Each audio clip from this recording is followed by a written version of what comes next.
What will you learn at the Wild Call Weekend?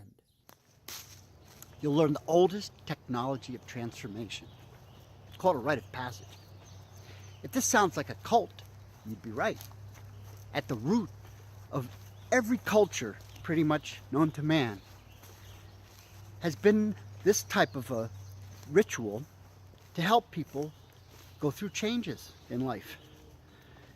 If you think this is just for kids, you'd be right again, because the most famous application of this technology is for the transition from childhood to adulthood. But it can be used for any transition that we go through throughout life. The problem is, in our modern culture, we've mostly only experienced this kind of thing through the media. It's been incorporated into the structure of every Hollywood movie, every dramatic art form that exists. It's a three-part structure.